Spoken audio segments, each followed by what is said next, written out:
എന്തൊക്കെയുണ്ട് വിശേഷങ്ങൾ? എല്ലാവർക്കും സുഖം തന്നെയല്ലേ? ഞങ്ങളുടെ സുഖമായിരിക്കുന്നു. അപ്പോൾ ഞാനിന്ന് വന്നിരിക്കുന്നത് ഒരു ഇഡ്ഡലിയുടെ വീഡിയോ ആയിട്ടാണ് കേട്ടോ. അപ്പൊ നിങ്ങൾ വിചാരിക്കും ചേച്ചി ഓൾറെഡി ഇഡ്ഡലിയുടെ വീഡിയോ ഇട്ടിട്ടുണ്ടല്ലോ.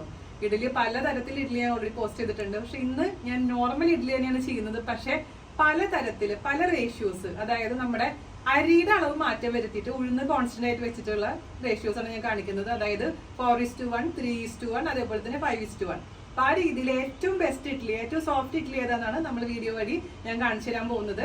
പിന്നെ ഇഡ്ഡലി ഉണ്ടാക്കുമ്പോൾ പല കാര്യങ്ങൾ അതില് എന്താ പറയാ ഇഡ്ഡലിയുടെ സോഫ്റ്റ്നെസ്സിനെ ബാധിക്കും. അതായത് ടെമ്പറേച്ചർ, കാലാവസ്ഥ. നമ്മുടെ തണുപ്പ് കാലത്ത് ഇഡ്ഡലി ഉണ്ടാക്കുമ്പോൾ ഫെർമെന്റ് ചെയ്യാൻ ഒരുപാട് സമയം എടുക്കും. അതേസമയം നമ്മൾ നല്ല ചൂട് സമയത്തിന് 8 മണിക്കൂർ കൊണ്ട് തന്നെ നല്ലതായിട്ട് നമ്മുടെ മാവ് പൊന്തി വരും. അപ്പോൾ അതിനനുസരിച്ച് എങ്ങനെയാണ് തണുപ്പ് കാലത്ത് സോഫ്റ്റ് ഇഡ്ഡലി ഉണ്ടാക്കാന്നൊക്കെ ഉള്ളത് ഞാൻ വീഡിയോയിൽ പറഞ്ഞു തന്നിട്ടുണ്ട് ടിപ്സ് ആയിട്ട്. അപ്പം വീഡിയോ മൊത്തത്തിൽ കാണാൻ മറക്കരുത്. കാരണം ഒരുപാട് പേര് ചില വീഡിയോസ് കാണുമ്പോൾ അത് ലിങ്ക് അയച്ചിട്ട് ചോദിച്ചു ഇതൊന്നും ഉണ്ടാക്കി നോക്കൂ. അപ്പൊ 2 ആഴ്ചയായിട്ട് ഞാൻ ഇതിന്റെ പുറകിലായിരുന്നു. എനിക്ക് പേഴ്സണലി ഇഷ്ടപ്പെട്ട റെസിപ്പി എന്താണെന്ന് ഞാൻ പറഞ്ഞുതരാം കേട്ടോ. അപ്പോ വീഡിയോ കാണാൻ മറക്കരുത്. മാക്സിമം ഷെയർ ചെയ്യുക, നമ്മളിന്ന് സപ്പോർട്ട് ചെയ്യാം. 3 തരത്തില് ഇഡ്ഡലി ഉണ്ടാക്കുന്നത് കാണിച്ചു തരാം. അതായത് ഞാൻ നേരത്തെ ഇൻട്രൊഡക്ഷനിൽ പറഞ്ഞ പോലെ തന്നെ ഒരുപാട് പേർക്ക് സംശയമാണ് ഏത് പ്രപ്പോർഷൻ ആണ് കറക്റ്റ്, ഏത് റേഷ്യോ ആണ് കറക്റ്റ്. അപ്പൊ ആ കൺഫ്യൂഷൻ ഒന്ന് മാറ്റി തരാമെന്ന് വിചാരിച്ചു. ഞാൻ ഓൾറെഡി വളരെ ഈസി ആയിട്ടുള്ള, അതേസമയം നല്ല സോഫ്റ്റ് ആയിട്ട് ഇഡ്ഡലിയുടെ വീഡിയോ ഓൾറെഡി ഞാൻ പോസ്റ്റ് ചെയ്തിട്ടുണ്ട്. എന്നാൽ പോലും നമ്മൾ ഓരോരോ വീഡിയോ കാണുമ്പോൾ സംശയമാണ്, അയ്യോ അത് കുറച്ചും കൂടെ നല്ലതാണല്ലോ എന്ന്. ആ ഒരു സംശയങ്ങൾ മനുഷ്യന്റെ മനസ്സിൽ വരുന്നത് സ്വാഭാവികം മാത്രമാണ്. അപ്പൊ നമുക്ക് ആ സംശയം ഒന്ന് ക്ലിയർ ചെയ്യാം. അപ്പോൾ ഞാനിവിടെ 3 തരത്തിലാണ് ഇന്ന് ഇഡ്ലി റൈസ് വെള്ളത്തിലിടാൻ പോകുന്നത്. അപ്പൊ അതിൽ ഏറ്റവും ബെസ്റ്റ് ആയിട്ട് വരുന്നത് ഏതാന്ന് നിങ്ങൾക്ക് ഞാൻ കാണിച്ചു തരാം. അപ്പോൾ നിങ്ങളൊന്ന് ട്രൈ ചെയ്ത് നോക്കൂ കേട്ടോ. അപ്പൊ ആദ്യം തന്നെ ഞാനിവിടെ 4 കപ്പ് അരിക്ക് 1 കപ്പ് ഉഴുന്ന്, ആ രീതിയിൽ. അപ്പൊ നമുക്ക് ഏത് കപ്പിലാണോ നിങ്ങൾ അരി അളക്കേണ്ടത് ആ സെയിം കപ്പിൽ തന്നെ ഉഴുന്ന് അളക്കാൻ പ്രത്യേകിച്ച് ശ്രദ്ധിക്കുക കേട്ടോ. അപ്പൊ ഞാനിവിടെ 200 ml കപ്പാണ് എടുത്തിരിക്കുന്നത്. നമുക്ക് 4 കപ്പ് അരി അളക്കാം. ഞാനിവിടെ ഉപയോഗിച്ചിരിക്കുന്ന ഇഡലി അരിയാണ്. അതേസമയം നിങ്ങൾക്ക് സാധാരണ വെള്ളരിയില്ലേ, നമ്മളെ പച്ചരി വെച്ചിട്ടും ചെയ്യാം. പിന്നെ ചിലവർ ഇതിൽ കുറച്ചും പുഴുങ്ങലരി ഒക്കെ ചേർക്കാറുണ്ട്. പക്ഷെ ഇതിൽ നമ്മൾ ഇഡലി അരി മാത്രം ചേർക്കുന്നുള്ളൂ. അപ്പോൾ 4 കപ്പ് അരി നമുക്ക് ഇതിലൊക്കെ ഇട്ട് കൊടുക്കാം. ആദ്യത്തെ കണക്ക് കേട്ടോ, 4 കപ്പ് അരിക്ക് 1 കപ്പ് ഉഴുന്നുള്ള കണക്ക്. ഇത് നമ്മൾ എന്താ ചെയ്യേണ്ടതെന്ന് വെച്ച് കഴിഞ്ഞാൽ ഏത് അരിയാണെങ്കിലും 4 മണിക്കൂറെങ്കിലും മിനിമം വെള്ളത്തിൽ കുതിർക്കാൻ പ്രത്യേകിച്ച് ശ്രദ്ധിക്കുക. അപ്പോൾ ഇത് മാറ്റി വയ്ക്കാം.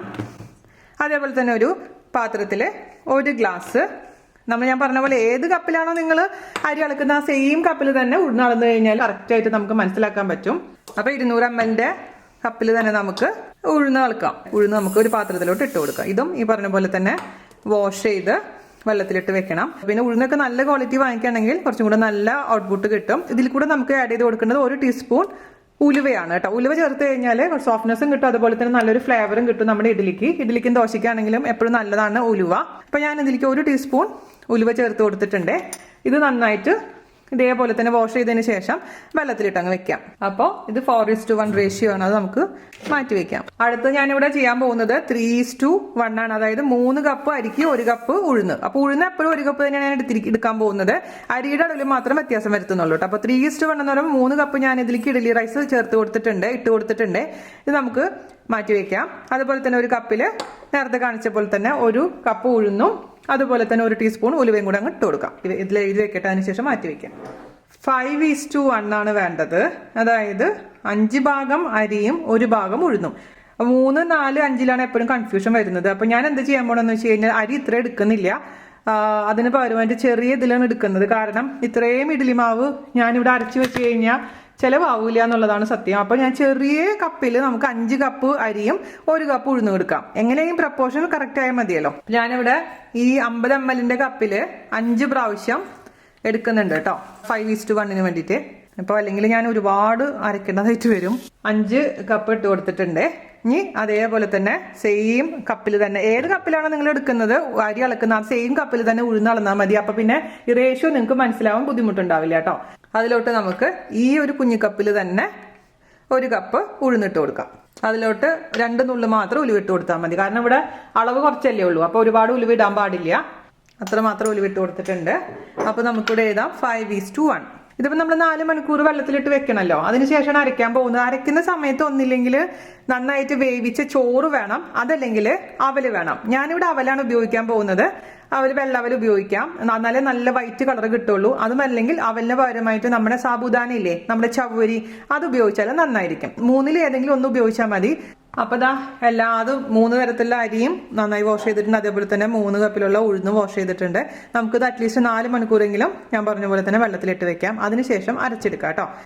അപ്പോൾ 4 മണിക്കൂർ കഴിഞ്ഞിട്ടുണ്ട് നമ്മൾ അരിയും ഉഴുന്നൊക്കെ വെള്ളത്തിലിട്ടിട്ട്. ഇനി നമുക്ക് എന്താ വേണ്ടതെന്ന് വെച്ച് കഴിഞ്ഞാൽ അവലാണ്. ഞാനിവിടെ അവലാണ് ഉപയോഗിക്കുന്നത്. ഞാനിവിടെ ഒരു പാത്രത്തില് നമ്മൾ നേരത്തെ ഉപയോഗിച്ചിരുന്ന കപ്പില്ലേ, ആ സെയിം കപ്പിൽ 1 കപ്പ് അവലെടുത്തിട്ടുണ്ട്. ഇത് അതുപോലെ തന്നെ 3/4 കപ്പ് അവല് ഇതിൽ അളന്ന് വെച്ചിട്ടുണ്ട്. അപ്പോൾ ഇതെന്ന് പറഞ്ഞു കഴിഞ്ഞാൽ അവസാനം ഇപ്പൊ ഈ ഒരു കപ്പിലല്ലേ ഞാൻ അളന്നിട്ടുണ്ടായിരുന്നത്. അപ്പൊ അതിൽ 1 കപ്പ് അവലാണ് ഞാൻ എടുക്കുന്നത് കേട്ടോ. അപ്പൊ ഇത് നമുക്ക് ആദ്യം തന്നെ വാഷ് ചെയ്യാം. അതിനുശേഷം ഒരു 10-20 മിനിറ്റ് വെള്ളത്തിലിട്ട് വെക്കുക. പിന്നെ നമുക്ക് അരച്ചെടുക്കാം. ഓക്കെ, അപ്പൊ നമുക്ക് ആദ്യത്തെ റേഷ്യോ, അതായത് 4:1, 4 കപ്പ് അരിക്ക് 1 കപ്പ് ഉഴുന്നുള്ള കണക്ക് അരച്ചെടുക്കാം. അതിന് വേണ്ടിയിട്ട് ആദ്യം തന്നെ നമ്മൾ എന്താ ചെയ്യേണ്ടതെന്ന് വെച്ച് കഴിഞ്ഞാൽ ഉഴുന്ന് അരയ്ക്കുക. ഇപ്പോൾ ശരിക്കും പറഞ്ഞാൽ ഗ്രൈൻഡറിൽ അരയ്ക്കുമ്പോൾ കൂടുതൽ നല്ല സോഫ്റ്റ് ആയിട്ട് ഒരു ഇഡലി. ഇപ്പം മിക്സിയിലാണെങ്കിൽ സോഫ്റ്റ്നെസ്സിന് കുഴപ്പമൊന്നുമില്ല, എന്നാലും കൂടുതൽ നല്ലത് ഗ്രൈൻഡർ തന്നെയാണ് കേട്ടോ. അപ്പോൾ ഗ്രൈൻഡർ ഉള്ളവർ ഗ്രൈൻഡറിൽ അരയ്ക്കുക. അപ്പോൾ എനിക്ക് ഗ്രൈൻഡർ ഇല്ലാത്തതുകൊണ്ട് ഞാൻ മിക്സിയിലാണ് ചെയ്യാൻ പോകുന്നത് കേട്ടോ. അപ്പോൾ ആദ്യം തന്നെ നമുക്ക് ഉഴുന്ന് നന്നായിട്ട് അരച്ചെടുക്കണേ. ഇനി ഞാൻ എന്താ ചെയ്യാൻ പോകണമെന്ന് വെച്ച് കഴിഞ്ഞാൽ നല്ല വൃത്തിയുള്ള കൈ വെച്ചിട്ട് ഈ നമ്മൾ അടിച്ചു വെച്ചിരിക്കുന്ന ഉഴുന്നില്ലേ, ഉഴുന്ന് നന്നായിട്ട് അങ്ങ് ബീറ്റ് ചെയ്ത് കൊടുക്കുക. അല്ലെങ്കിൽ ഒരു ഫോർക്ക് വെച്ചിട്ട് ബീറ്റ് ചെയ്താലും മതി. ഗ്രൈൻഡർ ആട്ടുകല്ലിൽ ചെയ്യുകയാണെങ്കിൽ ഇതിന്റെ ആവശ്യമൊന്നുമില്ല. അത്രയും സമയം ഇങ്ങനെ അതിൽ കിടന്ന് അരയുമ്പോൾ ഓട്ടോമാറ്റിക്കലി നല്ല ഫ്ലഫി ആയിക്കോളും. നമ്മളിപ്പോൾ മിക്സിയിൽ അരയ്ക്കുമ്പോൾ അതിനുള്ള സമയം കിട്ടുന്നില്ല, പെട്ടെന്ന് അരഞ്ഞു വരുന്നതല്ലേ. അതുകൊണ്ടാണ് നമ്മൾ ഉഴുന്നോടെ ചെയ്യുമ്പോൾ ഞാൻ ചെയ്ത് കാണിച്ചു തന്നിട്ടില്ലേ, അതുപോലെ തന്നെ നമുക്കിതൊന്ന് നന്നായിട്ട് 2-3 മിനിറ്റോളം കൈ വെച്ചിട്ടൊന്ന് ബീറ്റ് ചെയ്ത് കൊടുക്കും. അപ്പോൾ ഞാനിത് മാക്സിമം ബീറ്റ് ചെയ്ത് കൊടുത്തിട്ടുണ്ടെങ്കിൽ നമുക്ക് എന്താ ചെയ്യേണ്ടതെന്ന് വെച്ച് കഴിഞ്ഞാൽ കുതിർത്ത് വെച്ചിരിക്കുന്ന അവലിട്ട് കൊടുക്കുക. അപ്പോൾ 1 കപ്പ് അവല് നന്നായി കുതിർന്നു എന്ന് ഉറപ്പ് വരുത്തണം കേട്ടോ. അത് കുറച്ച് വെള്ളം ചേർത്തിട്ട് ഇതേപോലെ തന്നെ ഫൈനായിട്ട് അരച്ചിട്ട് നമ്മുടെ ഉഴുന്നിന്റെ കൂട്ടത്തിൽ കൂടെ അങ്ങ് ചേർത്ത് കൊടുക്കാം. ഇനി നമുക്ക് എന്താ ചെയ്യേണ്ടത്, ബാക്കിയുള്ളത് അരിയാണ്. അരി 2-3 ബാച്ചായിട്ട് ഇതേപോലെ തന്നെ അങ്ങ് അരച്ചെടുക്കുക. അതിലോട്ട് അങ്ങ് ഇട്ട് കൊടുക്കാം. അരി അരയ്ക്കുമ്പോൾ വെള്ളം ഒരുപാട് അങ്ങ് ചേർക്കാൻ പാടില്ല. കാരണം വെള്ളം പെട്ടെന്ന് അരഞ്ഞു വരികയും ചെയ്യും, വെള്ളം കൂടുതൽ വരാനുള്ള ചാൻസ് ഉണ്ട്. അതുകൊണ്ട് വെള്ളം എപ്പോഴും കുറച്ച് ഒഴിക്കാൻ ആവശ്യമുണ്ടെങ്കിൽ മാത്രം എക്സ്ട്രാ ഒഴിച്ചാൽ മതി. നമ്മൾ ഇഡ്ഡലി ബാറ്റർ ആകുമ്പോൾ ദോശ ബാറ്റർ പോലെ ഒരുപാട് ലൂസ് ആവാൻ പാടില്ല, അത് എപ്പോഴും ശ്രദ്ധിക്കണേ. അപ്പോൾ ആദ്യത്തെ ബാച്ച് അരച്ചിട്ടുണ്ട്, അത് നമുക്ക് ഒഴിച്ചു കൊടുക്കാം. അരി നന്നായിട്ട് അറിയാൻ പ്രത്യേകിച്ച് ശ്രദ്ധിക്കണം കേട്ടോ. അപ്പോൾ അവസാനത്തെ ബാച്ച് നമ്മൾക്ക് ഒഴിച്ചു കൊടുക്കുകയാണ് ഇതിലോട്ട്. ഇനി ഞാൻ മറ്റേതൊന്നും കാണിച്ചിരുന്നില്ല, സെയിം പോലെ തന്നെയാണ് ചെയ്യേണ്ടത് കേട്ടോ.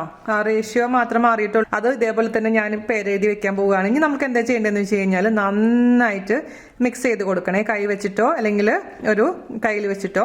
ഇതിലോട്ട് നമുക്ക് ചേർത്ത് കൊടുക്കേണ്ടത് ഉപ്പാണ്. ഞാനിപ്പോൾ ഇതിലോട്ട് കുറച്ച് കല്ലുപ്പാണ് ചേർക്കാൻ പോകുന്നത് കേട്ടോ. കല്ലുപ്പ് ചേർത്ത് കൊടുത്തിട്ടുണ്ട്. നന്നായിട്ട് മിക്സ് ചെയ്ത് കൊടുക്കാം. നമുക്കൊരു തരിയും കൂടെ വെള്ളം ഒഴിക്കേണ്ടതായിട്ട് വരും. അപ്പോൾ ഞാൻ നന്നായി മിക്സ് ചെയ്ത് കൊടുത്തിട്ടുണ്ട്. ഒരു അല്പം കൂടെ വെള്ളം ചേർത്തിട്ടുണ്ട്. ഈ ഒരു കൺസിസ്റ്റൻസി കേട്ടോ. പിന്നെ പൊന്തുമ്പോൾ നല്ല കറക്റ്റ് ആയിക്കോളും. ഇനി നമുക്കിത് മാറ്റി വെക്കാം. ഇതിപ്പോ ഈ പാത്രത്തിൽ വെച്ച് കഴിഞ്ഞാൽ ചിലപ്പോൾ നിറഞ്ഞ് പൊന്തി പോകാനുള്ള ചാൻസ് ഉണ്ട്. അതുകൊണ്ട് നമുക്ക് അവസാനം പാത്രമൊക്കെ മാറ്റി വെക്കാം കേട്ടോ. ഇപ്പൊ തൽക്കാലം ഇതിലിരിക്കട്ടെ. ഇനി ബാക്കിയുള്ള 2 റേഷ്യോ നമുക്ക് അരച്ചിട്ട് അതും ഇതേപോലെ തന്നെ റെഡിയാക്കി വെച്ചതിന് ശേഷം ബാക്കി കാര്യങ്ങൾ ഞാൻ കാണിച്ചു തരാം. അപ്പോൾ അതേ ഞാൻ 3 മാവും ഇവിടെ അരച്ചിട്ടുണ്ട്. നമുക്കിനി അടച്ചു വെക്കാം. ഞാൻ എന്താ ചെയ്യാൻ പോണെന്ന് വെച്ച് കഴിഞ്ഞാൽ ഇപ്പൊ ഒരു സമയം 5:30 കഴിഞ്ഞിട്ടുണ്ട്. അപ്പൊ രാവിലത്തേക്ക് ഫെർമെന്റ് ചെയ്യണമെന്നുണ്ടെങ്കിൽ ഒന്നില്ലെങ്കിൽ ചെറിയ ചൂടുവെള്ളം ഉണ്ടല്ലോ, അതിൽ ഇങ്ങനെ ഇറക്കി വെക്കാം. ഇപ്പൊ ഇവിടെ തണുപ്പ് കാലമായല്ലോ, തണുപ്പ് കാലമാകുമ്പോൾ ഫെർമെന്റ് ചെയ്യാൻ സമയം കൂടുതൽ എടുക്കും. സാധാരണ 8 മണിക്കൂർ എന്ന് പറഞ്ഞാൽ ചിലപ്പോൾ 12 മണിക്കൂറൊക്കെ കഴിഞ്ഞ് വരും കേട്ടോ. അപ്പൊ വേഗം ഫെർമെന്റ് ആവണമെന്നുണ്ടെങ്കിൽ ഒന്നില്ലെങ്കിൽ ചെറിയ ചൂടുവെള്ളത്തിൽ ഇടയ്ക്കിടയ്ക്ക് മാറ്റി വെക്കണം. ഇത് ഇറക്കി വെച്ചാൽ മതി. അതേസമയം ഒരുപാട് ചൂടുവെള്ളത്തിൽ പാടില്ല. അപ്പൊ പിന്നെ നമ്മുടെ മാവ് അങ്ങനെ വെന്ത് പോകും. അപ്പൊ അതല്ലെങ്കിൽ എന്താ പറയാ, ഞാനിപ്പോ ഇവിടെ ഒരു കമ്പിളി പുതപ്പ് എടുത്തിട്ടുണ്ട്. അത് അതിന്റെ മുകളിൽ കൂടെ ഒന്ന് മൂടി കൊടുക്കുകയാണ്. അപ്പൊ അതിന്റെ ആ ചൂട്ടത്ത് ഇരുന്നത് നന്നായി ഫെർമെന്റ് ആയിക്കോളും കേട്ടോ. അപ്പൊ നമുക്ക് രാവിലെ കാണാം. ഞാനിതൊന്ന് മൂടി ഇട്ട് കൊടുക്കട്ടെ. അപ്പൊ കുട്ടികളെ നോക്കിക്കേ, നമ്മുടെ മാവൊക്കെ നന്നായിട്ട് പൊന്തിയിട്ടുണ്ട് കേട്ടോ. പിന്നെ നിങ്ങളുടെ അടുത്ത് ഇപ്പൊ അവൻ ഉണ്ടെന്നുണ്ടെങ്കിൽ അവൻ പ്രീഹീറ്റ് ചെയ്യുക. ആദ്യം തന്നെ ചെറുതായിട്ടൊന്ന് ചൂടാക്കിയിട്ടിട്ട് അതിന്റെ ചൂട് ഭയങ്കര ചൂടിൽ വെക്കാൻ പാടില്ല. ചെറിയ ചൂട് അവനിലുള്ള സമയത്ത് ഈ ദോശമാവ് എടുത്ത് അതിൽ വെച്ച് കഴിഞ്ഞാലും നന്നായിട്ട് ഫെർമെന്റ് ആയിക്കോളും കേട്ടോ. തണുപ്പ് കാലത്താണ് ഞാൻ പറയുന്നത്. ചൂട് കാലത്ത് അങ്ങനത്തെ ഒരു ആവശ്യം വരുന്നില്ല. അപ്പോൾ തണുപ്പ് കാലത്ത് നമുക്ക് പല രീതിയിൽ ഫെർമെന്റ് ചെയ്യാൻ പറ്റും. അപ്പോൾ അവനുള്ളവർ അങ്ങനെ ചെയ്യുക. അല്ലെങ്കിൽ നമ്മൾ പറഞ്ഞ പോലെ കമ്പിളി പുതപ്പ് വെച്ച് മൂടുക. അതല്ലെങ്കിൽ ചെറിയ ചൂടുവെള്ളത്തിൽ ഇടയ്ക്കിടയ്ക്ക് ഇറക്കി വെച്ചോണ്ടേ ഇരിക്കുക കേട്ടോ. അപ്പൊ ഇതിൽ നമുക്ക് ഉണ്ടാക്കി നോക്കിയിട്ട് ഏറ്റവും സോഫ്റ്റും ഏറ്റവും ടേസ്റ്റി ഏതാണെന്ന് ഞാൻ പറഞ്ഞുതരാം. നന്നായിട്ട് ഫെർമെന്റ് ആയിട്ടുണ്ട്.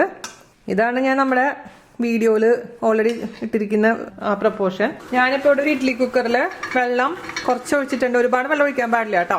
അപ്പൊ ഞാനിതിൽ 2 തട്ടിൽ മാത്രമേ ഉണ്ടാക്കി കാണിച്ചിരുന്നുള്ളൂ. 4:1 പ്രപ്പോർഷൻ. അപ്പോൾ ആദ്യം തന്നെ ഇഡ്ലി തട്ടില് വെളിച്ചെണ്ണയോ അല്ലെങ്കിൽ നല്ലെണ്ണയോ പുരട്ടി കൊടുക്കാം. ഞാൻ പുരട്ടി കൊടുത്തിട്ടുണ്ട് ഓൾറെഡി. അപ്പൊ ഈ തട്ടിലോട്ട് നമുക്ക് ഇഡ്ലി മാവ് ഒഴിച്ചു കൊടുക്കാം കേട്ടോ. ചെറിയ കുഴിയുള്ള തട്ടാണത്. വലിയ കുഴിയുള്ള തട്ട് തപ്പിയെടുക്കണം. തുണിയിൽ ചെയ്യാമല്ലോ. നമ്മുടെ രാമശ്ശേരി ഇഡ്ഡലി അതുപോലെ തന്നെ ഖുശ്ബു ഇഡ്ഡലിയൊക്കെ ഞാൻ ചെയ്തിട്ടില്ല, അതുപോലെയും ചെയ്യാം. അല്ലെങ്കിൽ ഞാൻ വേറെ രീതിയിലും കാണിച്ചു തരാം കേട്ടോ. അപ്പോൾ ഇഡ്ഡലി ഉണ്ടാക്കുന്നത് ഈ ഇഡ്ഡലി തട്ടില്ലാത്തവർക്ക് എങ്ങനെ ഇഡ്ഡലി ഉണ്ടാക്കാമെന്ന് ഞാൻ കാണിച്ചു തരാം. ഓക്കെ, ഇനി അടുത്ത തട്ടും വെച്ച് കൊടുക്കാം നമുക്ക്. എപ്പോഴും വെള്ളം തിളച്ചതിന് ശേഷം മാത്രമേ ഇഡ്ഡലി തട്ടിൽ ഇഡ്ഡലി ഒഴിച്ചു കൊടുക്കാൻ പാടുള്ളൂ കേട്ടോ. ആദ്യമേ തന്നെ ഇഡ്ഡലി ഒഴിച്ചു കൊടുക്കണ്ട കേട്ടോ.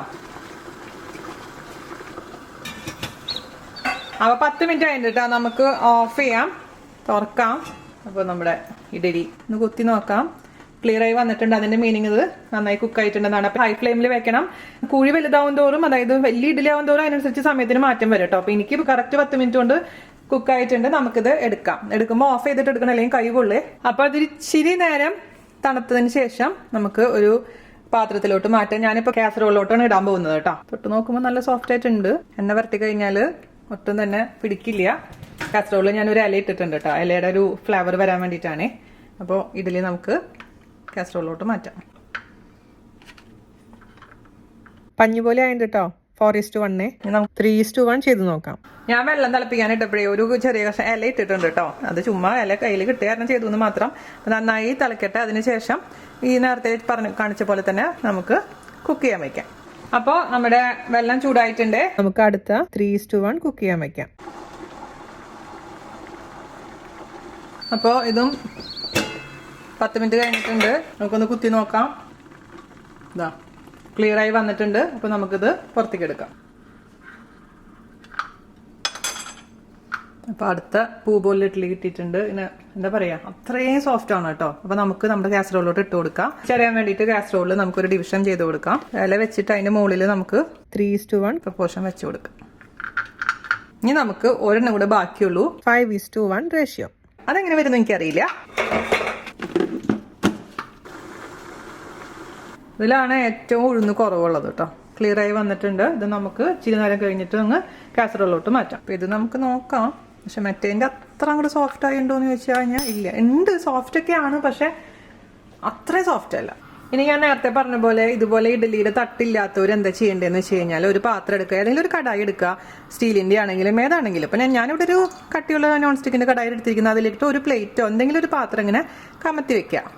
എന്നിട്ട് ഞാനിപ്പോൾ പലതരത്തിലുള്ള പാത്രങ്ങൾ എടുത്തിട്ടുണ്ട്. നിങ്ങൾക്ക് അത് മനസ്സിലാക്കി തരാൻ വേണ്ടിയിട്ടാണ്. അപ്പം എൻ്റെ ഇതേപോലത്തെ ഒരു മോൾഡ് ഉണ്ട്. സാധാരണ ഒരു കട്ടോരി ഉണ്ട്, കുഞ്ഞു കട്ടോരി ഉണ്ട്, അതുപോലെ ഈ ടൈപ്പ് ഉണ്ട്, പിന്നെ ഒരു ഗ്ലാസ്സും ഉണ്ട്, സ്റ്റീൽ ഗ്ലാസ് ഉണ്ട്. ഇതിൽ ഏതെങ്കിലും നിങ്ങളെ എടുത്തുണ്ടാവുമല്ലോ. അപ്പോൾ അങ്ങനത്തെ എടുത്ത് അതിൻ്റെ ഉള്ളിൽ ഞാൻ നേരത്തെ പറഞ്ഞ പോലെ തന്നെ ഓയിലോ നല്ലെണ്ണയോ ഒന്ന് ജസ്റ്റ് ഒന്ന് പുരട്ടി കൊടുക്കുക. അത് വിട്ട് വരാൻ വേണ്ടിയിട്ടാണ് കേട്ടോ. എന്നിട്ട് നന്നായിട്ടൊന്ന് ആവി വരട്ടെ. വെള്ളം കുറച്ച് അധികം വെള്ളം ഒഴിക്കാൻ പാടില്ല, അല്ലെങ്കിൽ എന്ത് പറ്റുമെന്ന് വെച്ച് കഴിഞ്ഞാൽ ഇതിലോട്ടങ്ങ് വെള്ളം കയറും. അപ്പോൾ ചെറിയൊരു അളവിൽ വെള്ളം ഒഴിക്കുക. എന്നിട്ട് ഹൈ ഫ്ലെയിമിൽ വെക്കുക. ആവി വരാൻ തുടങ്ങുന്ന സമയത്ത് നമുക്ക് ഇതിലോട്ട് ഇഡ്ഡലി മാവങ്ങ് ഒഴിച്ചു കൊടുക്കാം കേട്ടോ. നിങ്ങളുടെ അടുത്ത് ഇങ്ങനത്തെ ഒരു പാത്രം അല്ലെങ്കിൽ കുക്കറില്ലേ, കുക്കറിൽ തന്നെ ഇങ്ങനെ അടച്ചു വെച്ചിട്ട് ഇങ്ങനെ ചെയ്താലും മതി കേട്ടോ. അപ്പോൾ ആവി വരാൻ തുടങ്ങിയിട്ടുണ്ട്. നമുക്ക് ഇഡ്ഡലി മാവ് ഒഴിച്ചു കൊടുക്കാം കേട്ടോ. ഇനി നമുക്കിത് അടച്ചു വെച്ചിട്ട് കുക്ക് ചെയ്യാം. അപ്പോൾ നമ്മുടെ ഇഡ്ഡലി പരീക്ഷണം ഇവിടെ വെച്ച് അവസാനിച്ചിരിക്കുന്നു. ഞാൻ വെളിച്ചത്തിലോട്ട് കൊണ്ടുവന്നിട്ട് നിങ്ങൾക്ക് 3 ഇഡ്ഡലിയുടെ ടെക്സ്ചർ ഒന്ന് കാണിച്ചു തരാം. ഓക്കെ, ആദ്യം ഞാൻ ഇവിടെ വെച്ചു കൊടുക്കാൻ പോകുന്നത് 4 കപ്പ് അരിക്ക് 1 കപ്പ് ഉഴുന്ന് എന്നുള്ളൊരു ആ ഒരു പ്രപ്പോർഷനുള്ള ഇഡ്ഡലിയാണേ. നല്ല ചൂട് ഇഡ്ഡലി. അടുത്തത് 3 കപ്പ് അരിക്ക് 1 കപ്പ് ഉഴുന്ന്. അവസാനമായിട്ട് കാണിക്കാൻ പോകുന്നത് 5 കപ്പ് അരിക്ക് 1 കപ്പ് ഉഴുന്ന് എന്നുള്ളത്.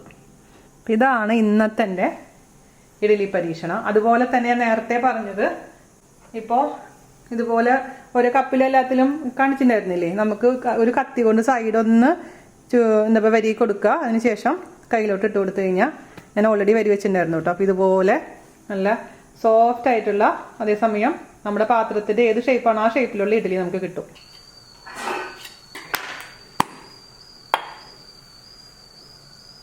അപ്പോൾ ഇഡ്ഡലിയൊക്കെ നമ്മൾ ഉണ്ടാക്കിയിട്ട് കുറച്ച് കൂടുതൽ വന്നിട്ടുണ്ടെങ്കിൽ നേരം വേണമെന്നുണ്ടെങ്കിൽ ഇതൊന്ന് വീണ്ടും സ്റ്റീമറിൽ വെച്ചിട്ട് ഒരു 5 മിനിറ്റ് ഒന്ന് സ്റ്റീം ചെയ്തെടുത്താൽ മതി. അപ്പോൾ രാവിലെ ഉണ്ടാക്കി അതേ ടെക്സ്ചർ അതേ സോഫ്റ്റ്നെസ് നമ്മുടെ ഇഡ്ഡലിക്ക് കിട്ടും കേട്ടോ. ഇഡ്ഡലി എപ്പോഴും ചൂടോട് കൂടി കഴിക്കുന്നതാണ് ഏറ്റവും ബെസ്റ്റ്. അപ്പോൾ ഞാൻ എല്ലാ ഷേപ്പിലുള്ളത് എടുത്ത് വെച്ചിട്ടുണ്ട്. മുറിച്ച് നോക്കാം, അപ്പോഴല്ലേ നിങ്ങൾക്ക് മനസ്സിലാവുള്ളൂ. 3 ഗ്ലാസ് അരിക്ക് 1 ഗ്ലാസ് ഉഴുന്നുള്ള രീതിയിലുള്ള കണക്കാണ് കേട്ടോ. അത് നമുക്കൊന്ന് മുറിച്ച് നോക്കാമേ. അപ്പോൾ ഇതിൽ നമ്മൾ അവൽ ചേർത്തിട്ടുണ്ട്. അത് നമ്മൾ 3/4 ഗ്ലാസ് അവലാണ് ചേർത്തിട്ടുണ്ടായിരുന്നു. പൂ പോലുള്ള ഇഡ്ഡലി. അപ്പോൾ ഇത് ഞാനിവിടെ അടിപൊളി മാർക്ക് കൊടുത്തിട്ടുണ്ട്. ഇത് നമുക്ക് 4:1 ആണ്. 4 ഗ്ലാസ് അരിക്ക് 1 ഗ്ലാസ് ഉഴുന്ന്. ഇതും നല്ല സോഫ്റ്റ് തന്നെയാണ് കേട്ടോ. ഇതും നല്ല സൂപ്പറായി വന്നിട്ടുണ്ട്. ഇതിൽ കുറച്ച് മാർക്ക് കുറവുള്ളത് നമ്മുടെ ഇച്ചിരി കട്ടിയുണ്ട് അതിന്. ഞാൻ അത്ര അങ്ങോട്ട് ഹാപ്പി അല്ല ഇതിൻ്റെ റിസൾട്ടിൽ. അപ്പോൾ എൻ്റെ റിസൾട്ട് എന്ന് പറയുന്നത് ഞാൻ ഏറ്റവും കൂടുതൽ ഹാപ്പി ആയിരിക്കുന്നത് 3:1 ആണ്. അത് കഴിഞ്ഞ് 4:1. ഏറ്റവും കുറച്ച് ഹാപ്പി ആയിരിക്കുന്നത് 5:1 ആണ്. പിന്നെ 2:1 റേഷ്യോ ഞാൻ പണ്ട് ചെയ്തിട്ടുണ്ടായിരുന്നു. അത് നന്നായി വന്നിട്ടുണ്ടായിരുന്നില്ല. അതുകൊണ്ടാണ് ഞാൻ ഇവിടെ കാണിക്കാതിരുന്നത് കേട്ടോ. അപ്പോൾ എല്ലാവർക്കും വീഡിയോ ഇഷ്ടമായെന്ന് വിശ്വസിക്കുന്നു. നിങ്ങൾ മാക്സിമം വീഡിയോ ഷെയർ ചെയ്യണം, നമ്മളിന്ന് സപ്പോർട്ട് ചെയ്യണം കേട്ടോ. ഇതിൻ്റെ കൂടെ സെർവ് ചെയ്യാൻ പോകുന്നത് നമ്മൾ തക്കാളി ചട്നിയും അതുപോലെ തന്നെ തേങ്ങ ചട്നിയും സാമ്പാറും ആണേ. അപ്പോൾ ഇതൊക്കെ ഉണ്ടാക്കിയിട്ട് നൈബേഴ്സിനൊക്കെ കൊടുക്കട്ടെ. അടിപൊളിയായ റെസിപ്പി ആയിട്ട് വരുന്നവരെ നന്ദി, നമസ്കാരം. താങ്ക്